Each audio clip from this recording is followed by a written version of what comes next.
A Brush With is sponsored by Bloomberg Connects, the arts and culture app. Created by Bloomberg Philanthropies, Bloomberg Connects lets you access museums, galleries and cultural spaces around the world on demand.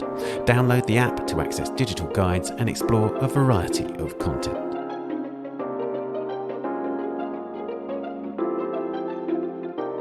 Hello, I'm Ben Luke and welcome to A Brush With, the podcast in which I talk to artists about their influences, from writers to filmmakers, musicians and of course other artists, and the cultural experiences that have shaped their lives and work. And in this episode it's a brush with Gary Simmons, a hugely significant figure in a generation of politically engaged and artistically ambitious US artists that emerged in the early 1990s. Gary explores the complexities of race and class through media including drawings on chalkboards, sculpture, installation and architectural environments. He draws on pop culture, including cartoons and sports iconography, to create works that address systemic and enduring prejudice and the nature of memory, its tenacity and fragility. Gary's language is deeply personal and informed by his own experiences, but also calls on imagery with collective, if unstable, meanings. He was born in New York in 1964 and studied at the School of Visual Arts there, graduating in 1988 before doing a postgraduate degree at CalArts in Los Angeles, graduating in 1990. Both schools had influential tutors that were major players in distinctive histories of conceptual and minimal art and performance, which helped define Gary's early work. In his postgraduate pieces, Gary showed an uncompromising engagement with racism and white supremacist violence in the US. The spectre of the Ku Klux Klan features prominently in the sculptural installations with which he first gained attention in the 1990s. As we'll hear, a serendipitous experience led him to begin working with the drawings on chalkboards that remain a key medium for him today. The material properties and thematic associations of chalk were an ideal means by which he could tackle his subjects. He called on a lexicon of forms that still stalks the landscape of his practice today, from beloved 20th century cartoons that are shot through with the racist stereotypes of minstrelsy to haunting, evocative architectural sites, the Hollywood sign and shooting stars. These images were drawn onto the board and then smeared and redrawn, becoming ghostly yet insistent, a metaphor for their stubborn appearance in the backdrop of US culture, society and politics, despite attempts to erase or correct them. An important early chalkboard piece appeared in the now legendary 1993 edition of the Whitney Biennial at the Whitney Museum of American Art in New York. Wall of Eyes was a monumental drawing in which a field of cartoon eyes were drawn in chalk on slate paint directly on the wall. Though it had multiple potential connotations, one of the curators of the exhibition, Thelma Golden, likened the image to a scene below deck on a slave ship. Gary's called on words as well as images in his chalkboard pieces. In Frozen in Time, made in 2014, the often racist nicknames of historic black boxers, including those of Sam Longford, Joe Louis and Jack Johnson, were emblazoned in fonts evocative of traditional entertainment and sporting posters across the wall.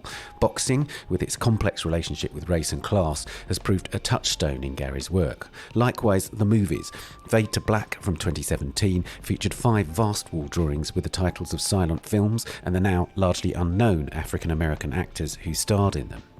As well as sport, Gary has regularly mined the social histories and formal language of popular music, including hip-hop, punk and reggae. Since 2014, he's had an ongoing project called Recapturing Memories of the Black Ark, a reference to the studio of the dub reggae legend Lee Scratch Perry. Inspired by Jamaican sound systems like that used by Perry, Gary created a stage and speaker structure from wood salvaged from homes destroyed by Hurricane Katrina in the Treme neighbourhood of New Orleans. It's both an installation and architectural site for events involving musicians, DJs or spoken word performers, mining the themes conjured by the materials Gary used and the cultural references that informed the ark.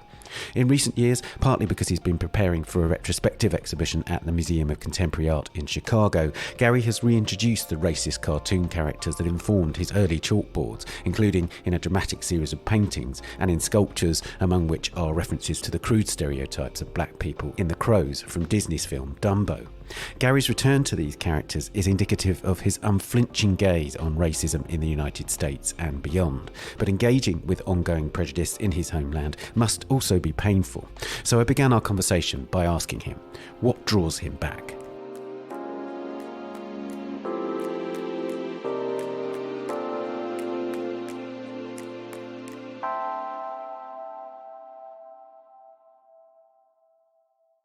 Early on, when I first started to make work, I was really trying to find my voice between conceptualism and minimalism.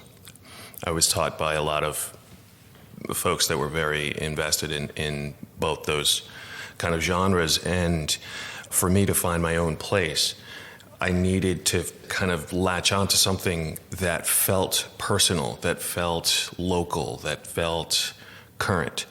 And I think at a time when young men in general, you're coming out of your teen years, your early 20s, you have a lot of energy, perhaps you have a lot of frustration, anger, rage, whatever it is, I channeled it through the art. And I think that the politics of the time that I was working in was something that would drive every creative source around me, whether it was music and a band like Public Enemy or BDP or Queen Latifah, somebody like that.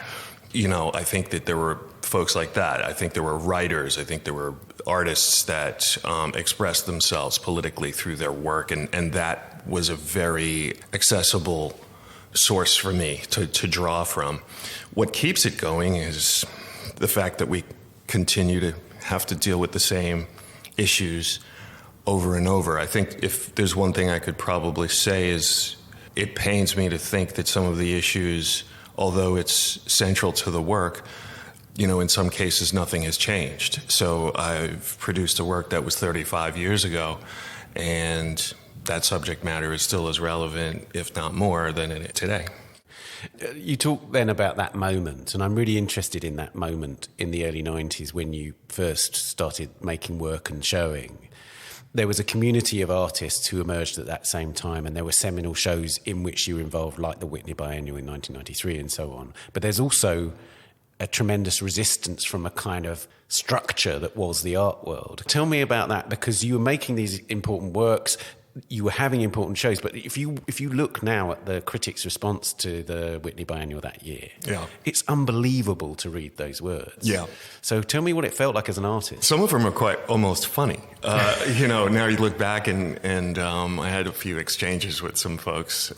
I always embraced that kind of criticality and exchange. For me, I never shied away from somebody that would challenge me in that way. You know, you spoke of a group. It was an incredible time to make art, I think, in the late 80s, early 90s, because I worked and went to art school in the mid-80s. And so the picture generation was the people that I looked to, the Cindy Shermans, the Robert Longos, Victor Bergen, you know, I can go on and on. So I looked at work that had a kind of cool reserve. And there were painters. I think the notion of the art star was actually becoming an actual thing. So you looked at people like David Salle, you looked at Julian Schnabel, you know, all of these artists were making enormous sums of money for the time and were becoming kind of pop cultural figures, you know. They would be sitting there in the first row at fashion shows, and that was unusual to see, you know, outside of a Warhol and something like that. I think this was really a moment where the notion of an art star was actually attainable or something. But like anything else, that period came to a screeching halt, and we had something that most young artists haven't experienced yet, which was a crash in the art world. And financially, the bottom completely fell out of. There were some artists that never recovered from some of that. I think, you know, the Julians and the David Salles and those guys recovered quite well. And if you were smart, you kind of refigured your career and moved on. But what that did was it opened the door for a different voice, myself included. And I think that, you know, for me, it was very easy for a museum or a curator to invite me to come and do an exhibition because money wasn't a factor. I would say, well, give me a can of chalkboard paint and some chalk and I can give you an exhibition that'll cover the whole room. Also, politics was starting to really take a strong hold and work that wasn't, you know, saleable prior to that.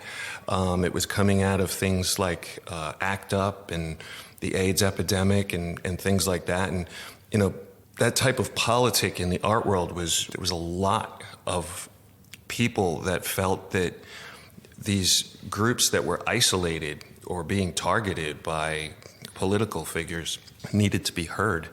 And it was obvious to go to the walls of the galleries and the museums and, put them on blast and say, listen, the institution is equally as responsible for this. We can't sit and sip champagne and ignore the fact that brothers and sisters are dying of AIDS at the time. And we lost a lot of brilliant artists back then. And I personally lost a lot of friends. And it was very frustrating. It was very real. It wasn't a game. There was no distance. You weren't using this as some kind of platform to make a statement. It was the time. It was your friends that were dropping. It was police brutality on the streets and friends that you had. We're looking at it now. I think we see some of it now, and some of the shocking things that I look around and I see is there aren't as many artists taking up those battle lines. There aren't those voices. Where are they?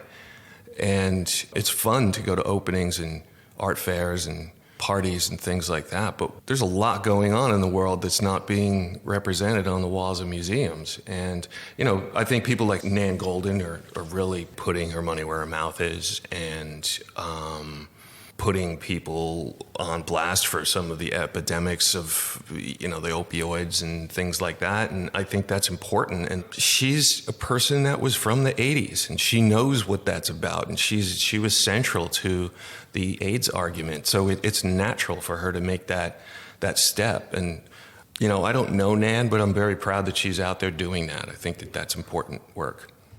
You mentioned chalk there, and I wanted to ask you about this extraordinary serendipitous moment where you just graduated, you discovered these blackboards.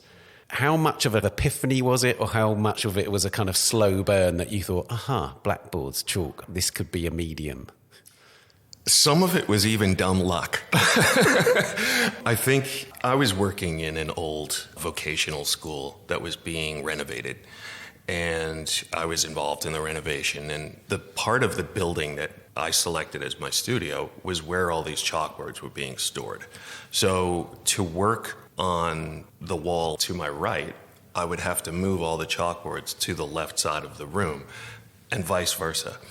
So I was really, I was working at the time. I was thinking about making a film that was around education and deconstructing how public school education works. And the friend that I was working with, it didn't really work out. We just couldn't gel creatively. I've always revered bands, because bands, you rely on three other mates to create the sound, and it's the idea of coming from different directions has always been very interesting for me to create one thing. But artists are very selfish. We're very myopic. We want it our way, and there's the wrong way. And anyway, I'm a kind of research nerd. So we were working on educational films, and I started to really dig and drill down into how children are taught. I thought to myself, well, what's the earliest images that a child starts to receive?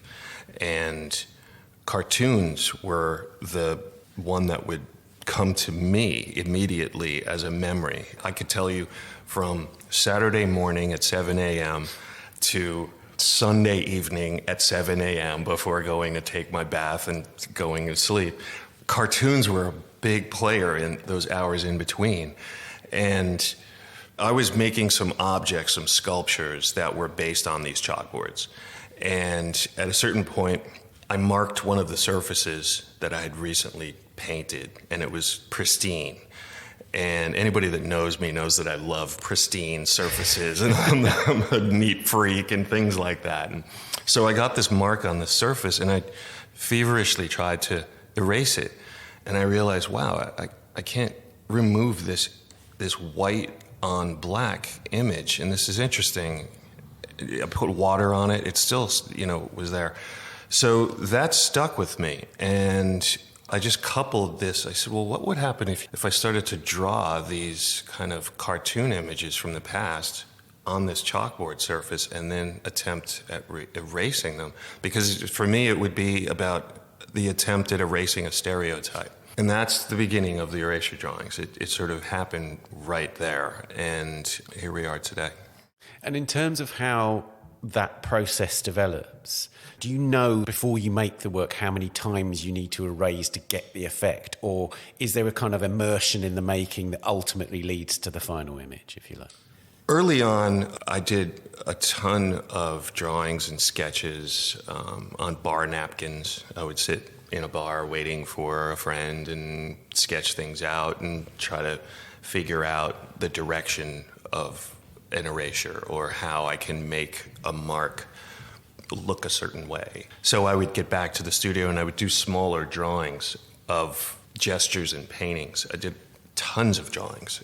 And to this day, I still do a lot, just almost as testers, but they hold up as like legitimate drawings in and of themselves. And I think that that's really important for me because at a certain point, although yes, technically I suppose you could paint over them, I try not to. I try to leave a lot of the accidents, the sort of missteps that go along with just the natural, organic way that you make art or your speech pattern. You might stumble over a word. I leave those stumbles in there visually.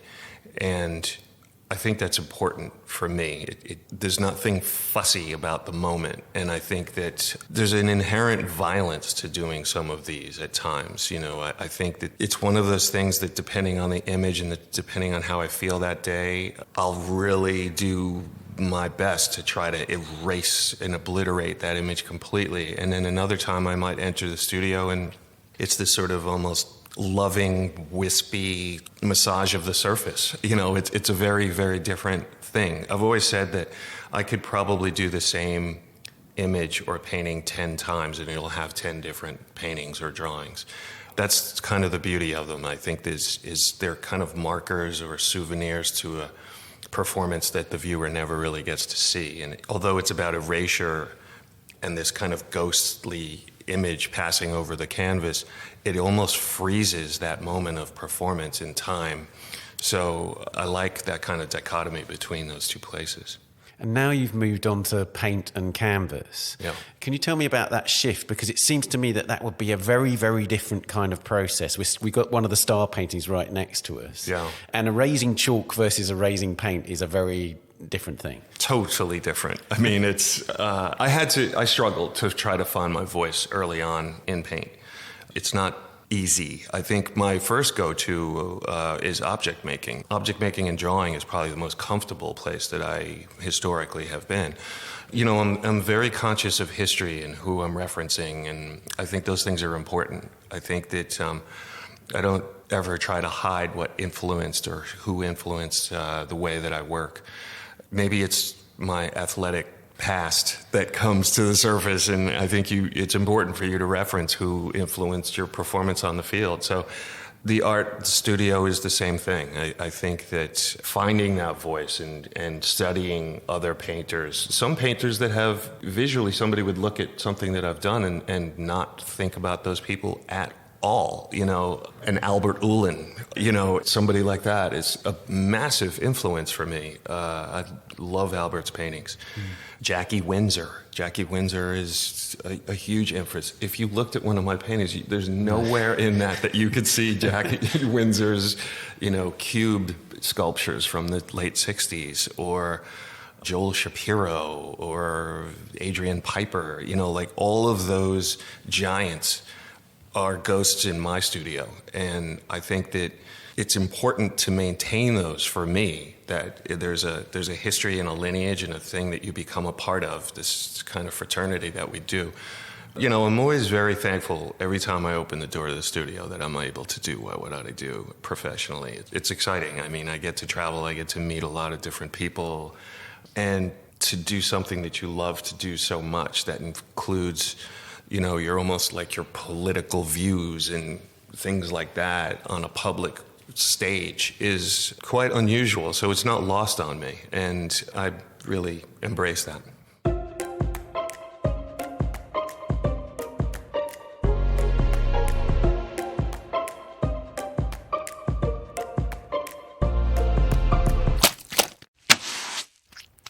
Let's move on to the questions that we ask all our guests. Absolutely. Who was the first artist whose work you loved? David Hammond's. The Snowball piece. Oh, great, yeah. That's a piece that I wish I thought of. I think that's the ultimate compliment for an artist, is when you look at somebody else's work and you walk in and say, my God, I wish I thought of this. This is a great piece. There's something about that questioning exchange, the immediacy of a snowball. It exemplifies everything David's about, the whole process, the passers-by, the people that claim that they were there, that saw it, 9 times out of 10 people say oh yes, I was there and I saw it. No, you didn't see it. It was some lady going to a shop with her bags, and she was, what is this crazy man selling, snowballs? I think those kinds of gestures, I love the Adrienne Piper piece where she introduces herself on the business card. Jackson Pollock and those action paintings for me. I went to public school, and we didn't study art. And I'm from a very blue-collar, working-class West Indian family. So going to the museum was not something high up on the list. And certainly it was not something that we were encouraged necessarily to do. But I was very fortunate to have parents that encouraged me to do things that I loved, no matter what. And, I can always remember my father, when I told my father, he said, well, what do you want to do with this art thing? And I said, well, I think I want to be a painter. And he said, really? And I said, yeah, if I can wash dishes and, wait tables or do whatever I need to do, as long as I can do that, I'm good. I don't need to be a billionaire or whatever. And he said, then you should do that. Very few people get to do what they love to do. And I'm thankful I had 2 parents that left the West Indies and came to the United States and were brave enough to let their firstborn son find his own path through art. I think that's kind of amazing. My parents had this sofa in the living room, and anybody that grew up sort of in the 60s and 70s probably had a similar sofa. It was covered in this plastic. And in the summertime, it would stick to your legs and make that crunchy sound. And I would look at the sofa and I'd say to my mother, well, when are we going to take the plastic off of this? When we have a special event, we'll take the plastic cover off. That day never came. So there was a space between that sofa and the wall, and a window and curtains on the other side. And I would hide back there with my box of crayons and do these drawings on the wall. And I'd do that a few times a week. And one day, as the story goes, my mother likes to tell, they found me back there doing these drawings, and the wall was covered with all these scribbles and things. And her immediate reaction was to get sort of angry. And my father said, well, we can always paint it over. Just let the boy do whatever he wants to do. And now my mother loves to tell that story because she says, look at you now. Now you get paid for doing that very same thing behind that plastic-covered sofa. Which historical artists do you turn to the most today? Probably some of the Abex painters. I think there's a spontaneity to their gestures and mark making that had a real serious impact for me. I probably couldn't pinpoint one specific. I think Franz Klein had a big impact. I think, as I said, Pollock before, probably de Kooning. Yeah, right now, probably some of the Abex. I'm fascinated by how they built up and would tear down a surface, some of the action painting that would go on, some of the Viennese actionists even, things like that. I think the assumed answer to that question would probably be somebody that was more politically driven. But I think that mark making is so important. I got the politics. I'm good with that. That's interesting. It's more the mark making. But it's really interesting in the context of Abex, because in a way the kind of language around that movement now is so bound up with a particular kind of politics relating to the CIA and so on. Yeah. And also the fact that so many of those artists were white men. Yeah. So the kind of language around them is Sure. so much bound up with problematic Absolutely. notions. And I think that might be one of the reasons why I go to it. You know, I think that that's true. That opens up a very interesting conversation. I don't know if you want to go there, but I think that the politics around some of those identities of some of those artists is very important. However, that doesn't exclude some of the important marks that those folks have made and allowed for some of the artists that came after them, artists of color, women, different genders, to actually create their marks. So I think that it's a complicated kind of construction right there. It makes me think about Jack Whitten, who I know taught you. Jack is massive. How important for him a lot of those Abex painters were, and so on. I'm glad you brought that up. Jack had a huge impact on me. I was fortunate enough to work with him in my undergraduate years, and then later on we taught together. Side by side, we would do a kind of good cop, bad cop thing. Which one were you? It would swap out. And Jack was like this curmudgeonly, grumpy, old, lovable guy, and on the surface, you were like, wow, he's so gruff and he's so, but Jack had this smile that he would he had his little mustache and his glasses, and he had this glint in his eye, and we could light each other up from across the room and really push a student. I really enjoyed having a friendship with Jack Whitten on so many levels, and I think that he was the reason why I went to California. I remember Jack sitting in my studio, and he said, Gary, you should go to California. And I got kind of defensive, and I said, what the fuck? I'm from New York. You're not even from here. He said, no, don't get all excited. That's not what I mean. He said, you're more lined up with the kind of conceptualism that's coming out of California. I think you would benefit from working with the Michael Ashers and the John Baldazzaris and the, Catherine Lords and all of these kinds of artists. He said, the New York school, that kind of boys painter club, not your thing. Like you really need to go and probably do grad school out in California and then come back.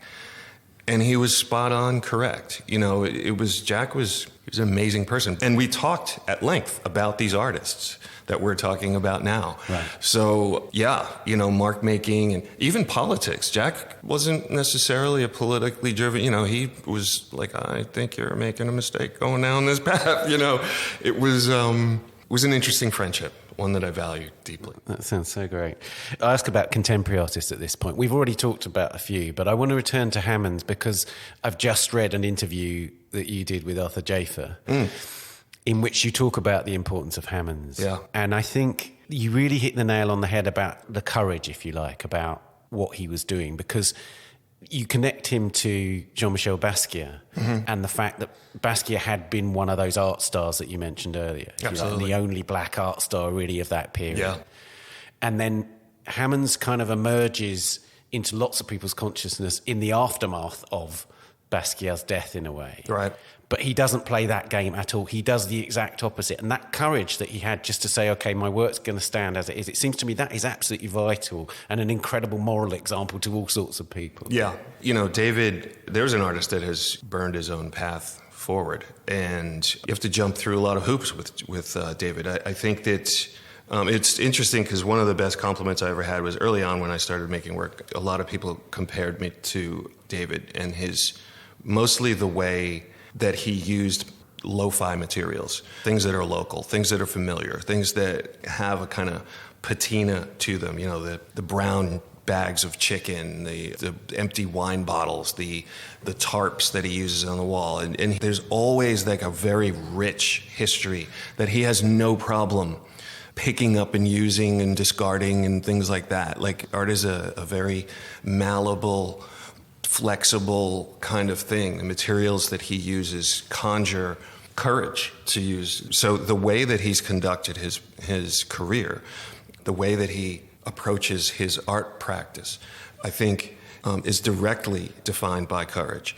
And I guess the comparison came because David used to have a studio on 125th Street. And in order to get in touch with him, you had to call this fried chicken shop, and you would leave a message on this payphone, and the person would run a message up to a studio, which was down the street. And when I was younger, I didn't use the payphone so much as I used a beeper, and there were only 2 or 3 people because I didn't trust a lot of people in the art world. So Thelma Golden was one of the few people that could always get a hold of me. So we had a code, and she would beat me, and I would recognize her code, and then I have to call this person back. And then she would, say, oh, so-and-so wants to meet you. So it created this kind of almost like legend in this weird way of who could get in touch with, it was almost like trying to find the underground club or something. Like you had to know somebody that knew that. So I think that's kind of where the comparisons came in, was this distrust and this very guarded kind of way of addressing the world and bringing them into your world. But I think that those artists that you brought up, Basquiat, Hammonds, Adrian Piper, they forged and broke through a lot that allowed for artists that are working now to walk through with relative ease. I think that, if David isn't such a cantankerous and difficult person, if he has a way of, he won't allow a museum to own his work until he's damn well ready to allow you to own that work, and you should be very honored to own a David Hammond's work. And I respect that. I think that's fantastic, the way he's created that structure around himself and all the legendary stories around David. It doesn't matter if they're true or false. It's just they exist. So there you go. What do you have pinned to the studio wall? I have an Albert Ullin painting. I have a photograph of Michael Jordan. I have another photograph of Thierry Henry. This is a good cue to talk about sports then, because you could have been a professional sportsman, right? I think that was the goal, yeah. And I know that you've spoken, and I find it really interesting that you've compared the experience of being an artist to being a sportsman in terms of discipline. Absolutely. Can you say more about that? Because I think a lot of people listening to this would say, well, the two things are completely opposed. And especially when you think about at school, the sports people and the arts people, they're totally separate. Yeah. So tell me what connects those two disciplines, if you like. I think there's dedication to a craft. I think that dedication, the waking up and practicing in the dark when everybody's asleep and under their covers, and you're out doing road work, running miles at a time in the rain or the snow or whatever it is, and it's miserable, and it's nothing worse than that. And then you get back home, and then you have to get in the gym and start lifting weights, and you just hate lifting weights. It's the worst thing in the world, but you know that it's going to help you produce on the field. And when you see exceptional athletes, the Cristiano Ronaldos, the LeBron James, the Michael Jordans, these guys, I'm named for Sir Garfield Sobers. It's, these guys separate themselves to the masses. And there's a reason why those guys are separated. It's not just pure talent and luck. I think that some of it is a lot of very hard work that most people don't see. I think that art has a relationship to that. Some of it is, pure marketability, and maybe somebody can market somebody's work for a short period of time, but to sustain a kind of David Hammond's level of 40, 50 years of making work and doing it your way, that is not dumb luck. That is crafted, it is thought through, it is practiced. The way that he looks at the world, and he goes on walks and sees things that you and I don't see, and that is something that is generated over time to slow yourself down. And it's almost like he sees things in slow motion that we see at real speed. And it's like watching an athlete on the pitch. When you see somebody carving up a midfield or something like that, or a hitter that's just looking at a ball and it looks like they're hitting a beach ball. You're in what you call the zone, and you can't explain what that place is. And it's fleeting. It's very short. Like you might see that beach ball for 2 weeks, and then suddenly it's gone and you can't find it again. And it becomes a drug, and I think that art is similar to sport, but it's also similar to drugs. And I think that that's the reason why so many of us have problems with addiction, because we're addicted to certain feelings, the way that a heroin addict is addicted to that first high. I think that most artists are addicted to that moment when that painting is really clicking, that sculpture has just hit it. And then you've moved on from that object, and now you're trying to make another one and have that same feeling again. And so we search in places to replace that. So we drink and we do drugs and we have sex and we buy too many things or whatever it is. Every artist is terrible with money, but I think it's something that you just can't give up. It's an addiction that that's when that's the fun part about teaching. Like I mentioned Jack before. He used to say, you know when you see another artist. They reveal themselves to you. That obsession, it's a focus that only somebody that shoots 1,000 jump shots a day can recognize. And that's the comparison. That's really fascinating. Of course, you brought sports into the work in really interesting ways, sociologically and in terms of race, but also class, it seems to me, especially the boxing works, for instance. Yeah. Tell me about that. Because, of course, again, in terms of the languages, you're communicating about a subject which, again, is a rarefied subject in the art field in some ways. Yeah. Boxing's always been a fascinating field for me. I think that it holds so many memories for so many people. It transcends sports. It's political.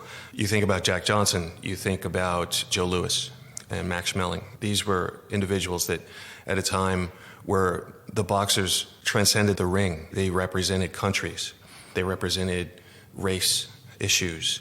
Those things played out in a boxing ring. Interestingly enough, those two knew each other very well. And when they both basically retired and Lewis was down on his luck and out of money, Schmeling actually helped him out. So they lived on a stage that nobody can access. And I think they understood what they represented. But I don't think boxing is the same anymore. And I think there's a lot of reasons why. I think there's so many other sports that young folks are drawn to, whether it's skateboarding or snowboarding or something. There's all these other things to attract you. But boxing had a bigger footprint in the world, and races and classes of people really held on to the coattails of some of these boxers to carry them through things that the people that didn't have voices themselves were carried through by a Muhammad Ali. Every gesture that Ali, when he was Cassius Clay and decided not to go to the army, and those were grand statements. And he would stand on stage with the Black Panthers or the Elijah Muhammad and things like that. Those were not lost in popular culture. So I'm really attracted to the idea that there is this sport, this entertainment, so to speak, which is so brutal in some ways. I mean, you're literally watching two men completely beat the hell out of each other and potentially give each other brain damage. And it represents something so much bigger than that act together. It also, there's great memories attached to it. I can remember sitting in the basement with my father and his friends, and they would be drinking Mount Gay rum and screaming at the radio. And Ali is fighting Joe Frazier, and I was in the basement in Queens, New York, watching, the radio with my dad and his friends and just looking at them and watching all their gestures and pretending to throw the left and the right. And there's no other sport really that has that kind of hold on you.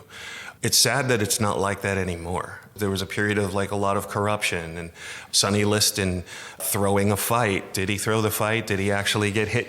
There's these big grand gestures that were around boxing that were political platforms for other things. And those are the things that I'm drawn to. It's not necessarily the violence of the two combatants. It's more of the things that surround it and what it represents.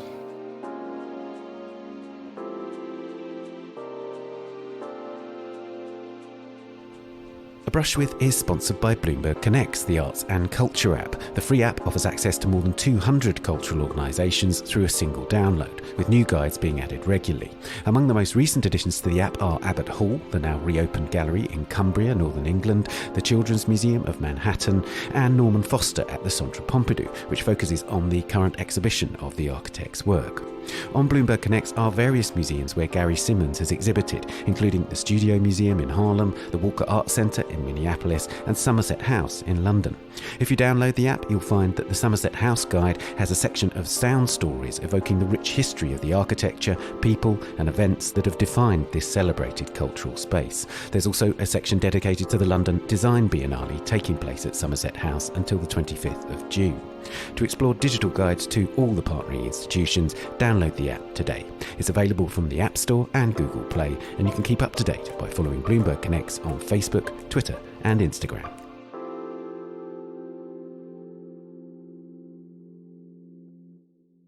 Which museum or gallery do you visit the most?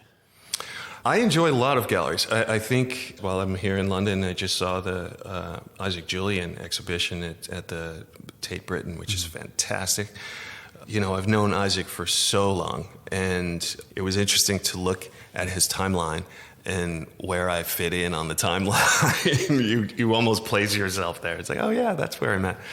But I think those films are so beautiful, and the way his film has moved from art school and his, you know, kind of political documenting to some of the more abstract, elegant films now that still hold a lot of the issues that he was dealing with early on, but he's found a poetic, more cinematic way to move through it. That is a beautiful show. If anybody has a chance to see that show, they should definitely go to see that.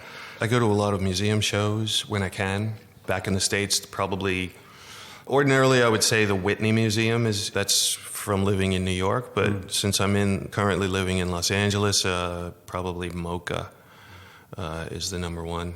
But I don't get to see as many shows as I should. Is that about being in the studio yourself? I think so, yeah. It's just, there are people that pass through town. You know, like you mentioned AJ. If AJ had a show up, I would, shut down everything and go see AJ's show because he's a close friend. I love him dearly, and I think he's brilliant. So, I stop everything and go see an AJ show. Absolutely right. Which cultural experience changed the way you see the world? I was in art school, and, as I mentioned, being a blue-collar kid, not afraid to work, roll up your sleeves and get to work. And I was encouraged from my father to do that and intern with people. And I had an opportunity to work with Robert Irwin, and there was a little flyer on the bulletin board. He was looking for workers. And so I went to, every day, I would go to work for Irwin. And we were digging in this beautiful pasture-like area of a park in New York. And there was a number of young men that were up there digging this kind of ditch. So I didn't really say anything very often. I would just dig my hole and, I'd eat my sandwich and then get back to work immediately. And every day, people would leave and new people would come. And Robert looked over one afternoon and he said, you there? And I said, me? And he said, yeah, come over here. And he said, I noticed you're the only person that keeps coming back. Why are you doing that? Why haven't you quit? And I said, well, I've really wanted to work with you. I've really wanted to meet you. So I was hoping at some point that I'd be able to drop my shovel and meet you. So he said, well, now you're meeting me. And I said, can I ask you a question? And he said, sure. And I said, well, what are we doing? Why are we digging this hole? And he said, well, I'm glad that you asked that question. And he said, look around. And this is the part that became the moment of ta-da, so to speak. He said, look around. This is an incredible view and vista. You can't compete with this. If we were making an object, you can't make anything big enough or loud enough or colorful enough to compete with all of this. So instead of trying to compete with it, I'm trying to change your perception of this. So what we're doing is digging a 3 or 4 feet deep section of earth and lowering the earth down to this 3-foot level. There'll be steps into it, and we'll align the edges with Corten steel so it'll just look like the earth just dropped 3 feet down. I thought this was one of the most brilliant pieces I'd ever seen in my life. And he described it to me as a painting. He said, well, now that's a painting. And my head practically blew off. I was like, what are you talking about? He's like, painting is about perception. And I started on a canvas, on an easel, and then got to the edge, and that wasn't big enough. And then I started to work on the wall, and that wasn't big enough. And then I started to work out in the public, and that's where we are now. So it doesn't really matter that it's contained or described on a canvas. It's changing the perception for the viewer. That was probably one of the single smartest moments I've ever been witness to. And it stays with me to this day. And I think when I look and try to do wall drawings or I address any kind of architecture, I go back to that moment with Robert Irwin. That's great. Which writers or poets do you return to?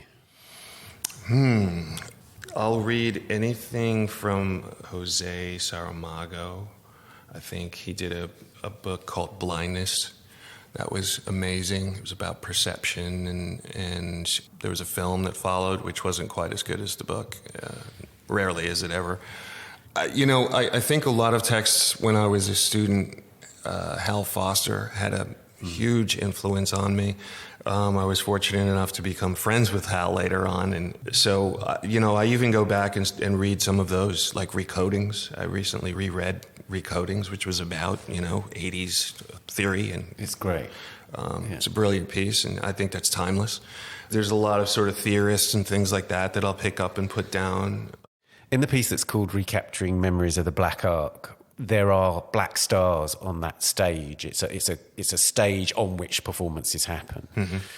There are black stars on that stage, and they relate to Marcus Garvey. And I wondered how much of the sort of literature around Pan-Africanism and so on were formative writings for you, or still have a sort of presence in the studio today, as it were? I think they have a presence. As I said, I went to school in the 80s. Art theory, criticism shaped the way that we thought and looked at work. And I think that I still hold true to that. I still think that the kind of synergy, so to speak, between artist and theorist or writer, critic, is essential for art to move forward.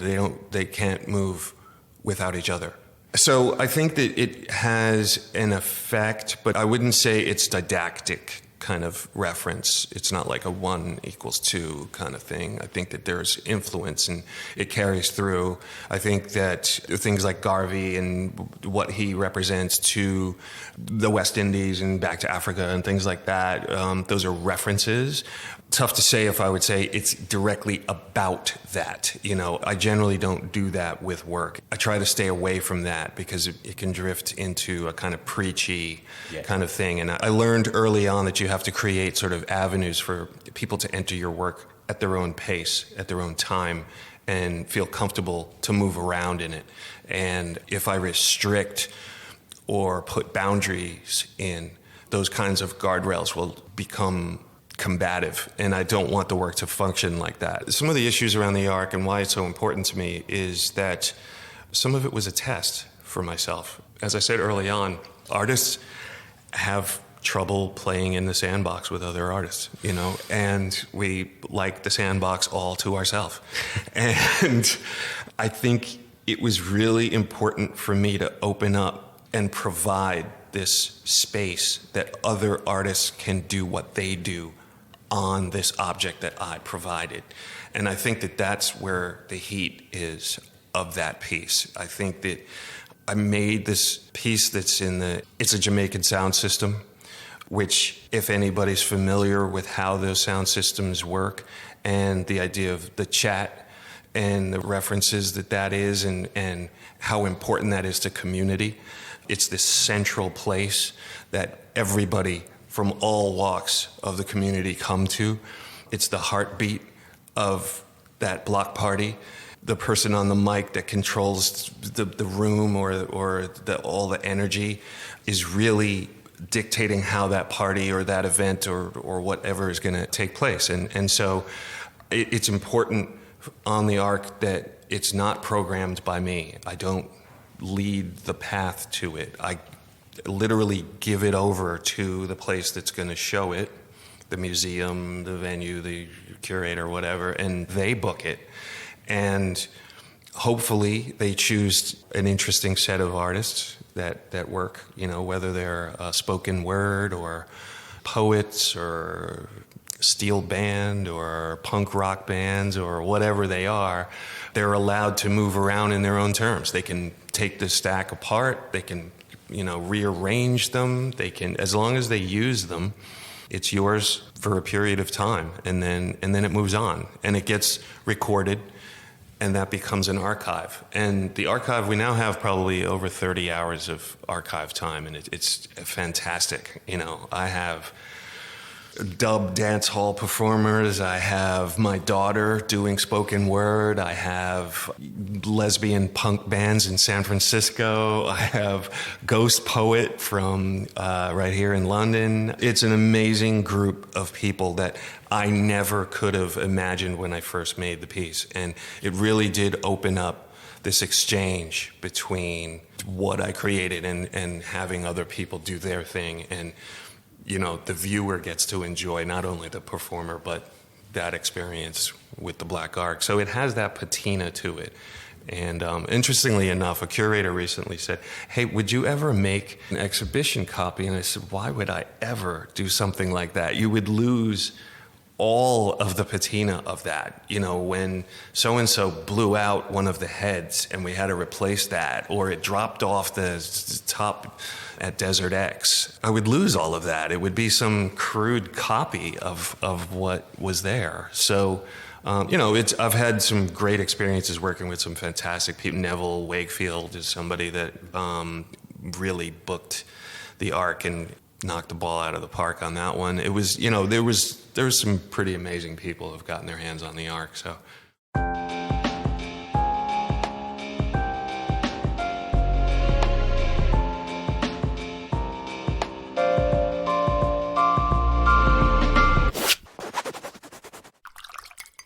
Which music or other audio do you listen to in the studio?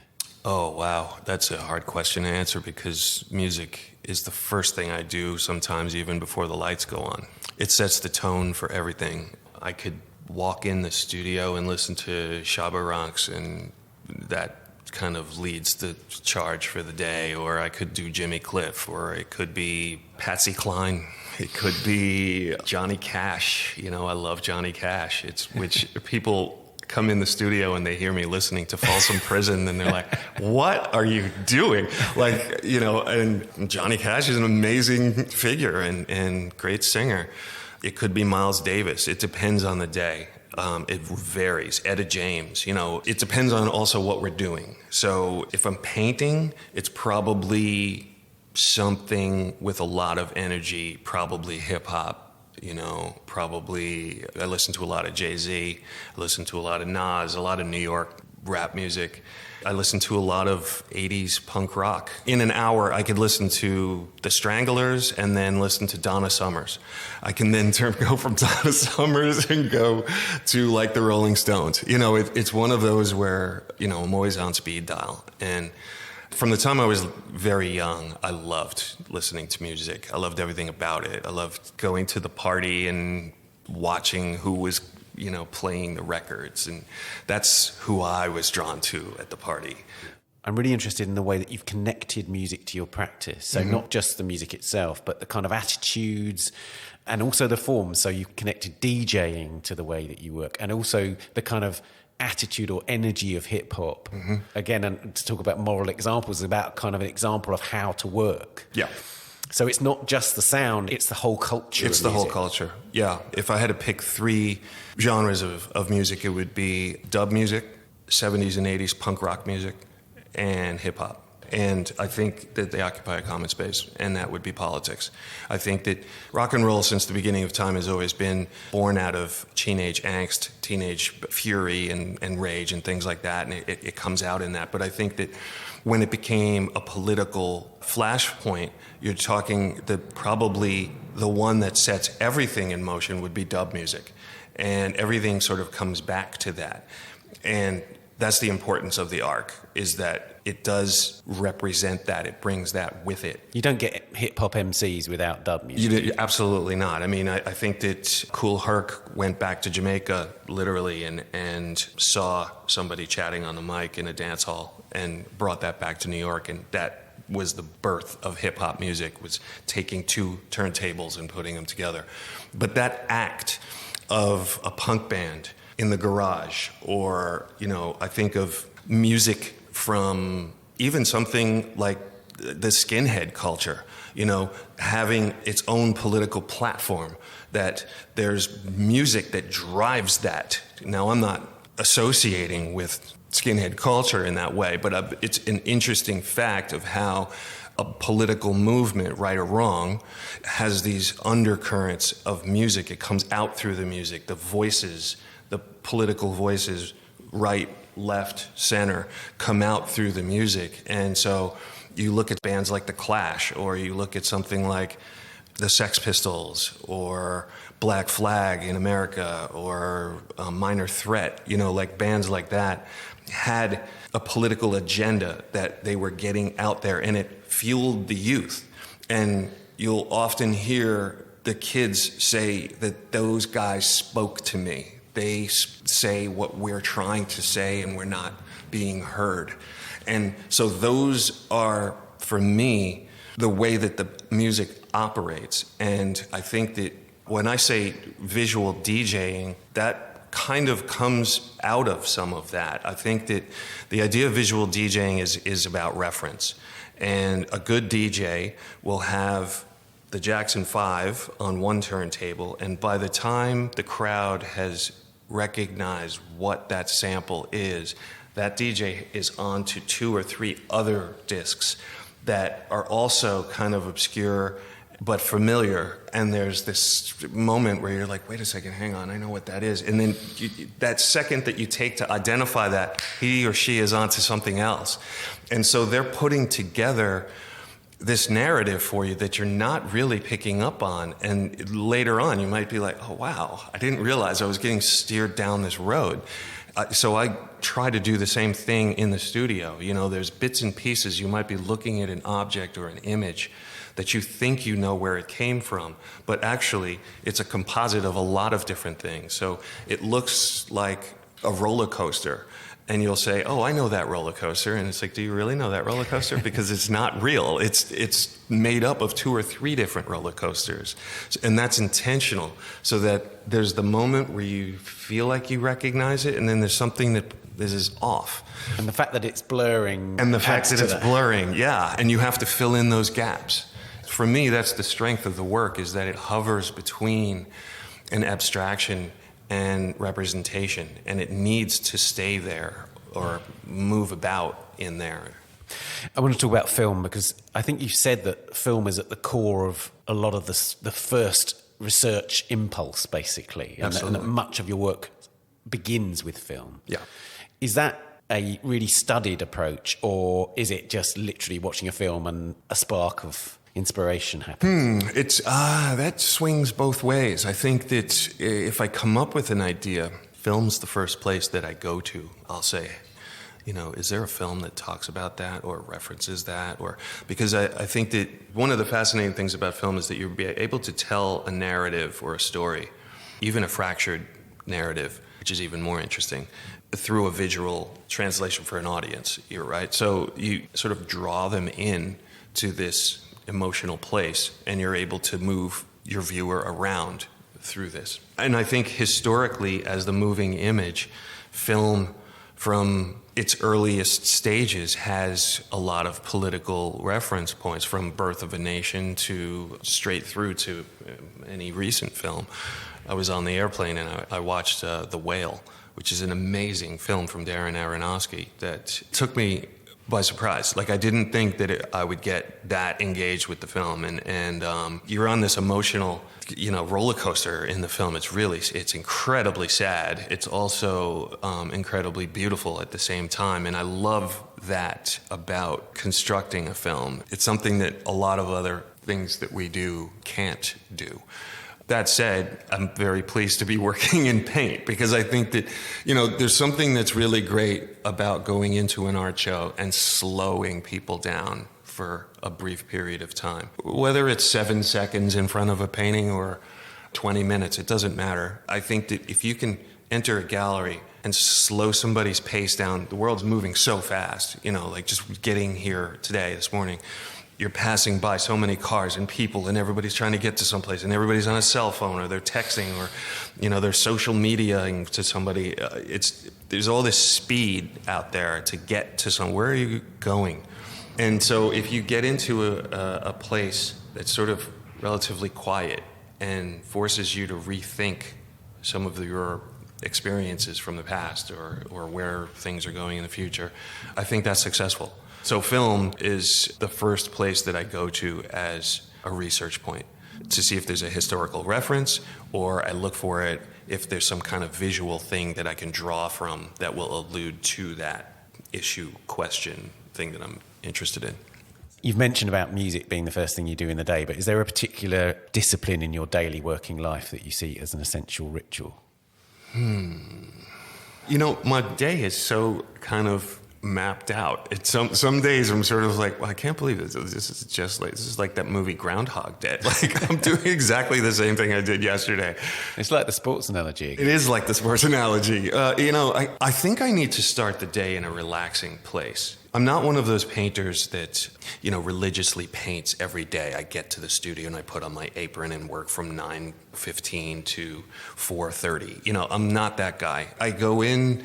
There are days, sometimes weeks even, that I won't produce. I need a lot of time in between things. Sometimes I'll sit and watch movies on television for days at a time. And my wife will look over and she'll say, what are you thinking about? What's this movie about? And I say, I have no idea what this movie is about. It's just something moving in front of me.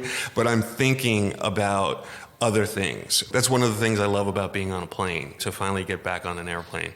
I was on an airplane, a short ride. It was probably like 3 hours or something. And I did absolutely nothing for the 3 hours. I didn't watch a movie. I didn't get up to go to the bathroom. I didn't eat any food. It was just sitting there looking straight ahead. And the attendant came over and said, can I get you something? Or is there something you would like? No, thank you very much. I'm very happy to sit here and just zone out and think about this thing. So it's important to get into that mental place.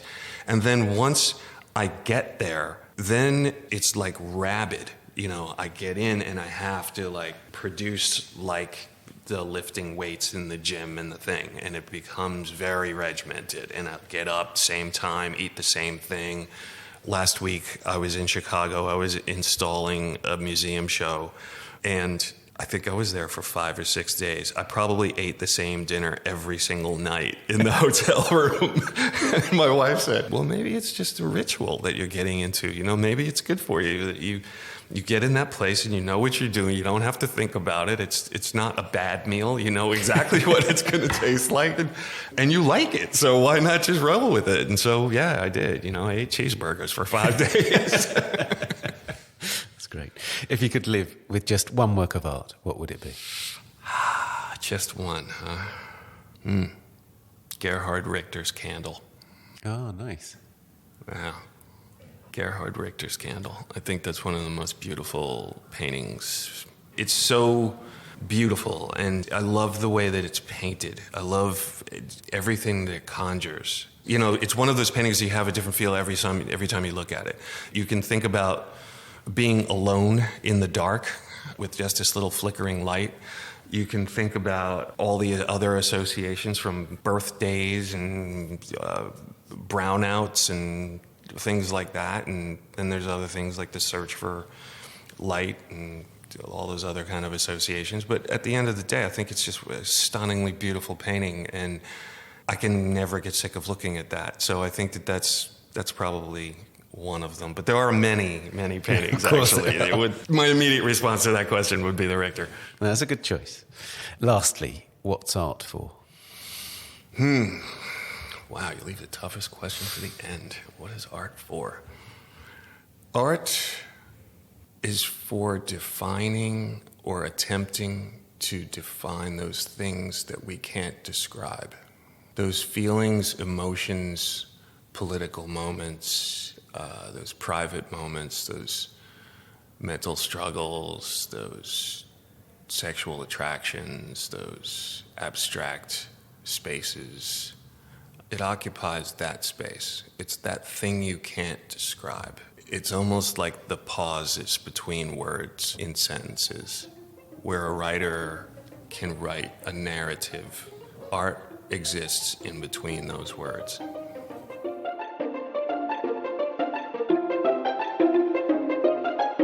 Gary, thank you so much. Thank you. This was really a joy.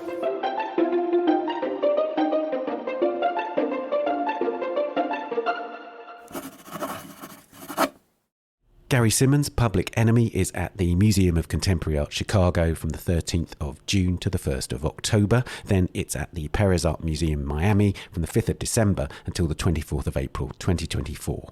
Gary Simmons' This Must Be the Place is at Hauser and Wirth in London until the 29th of July. And that's it for this episode. Please subscribe to A Brush With wherever you're listening, and do give us a rating or review on Apple Podcasts. Do also subscribe to our sister podcast, The Week in Art, a deep dive into the latest big art world stories, the top shows and the key issues every Friday. We're on Twitter at Tan Audio and on Facebook and Instagram, of course. Production, editing and sound design on A Brush With are by David Clack, and the producer is Amy Dawson. Thanks also to Daniela Hathaway. A big thank you to Gary Simmons. We'll see you next week. Bye for now.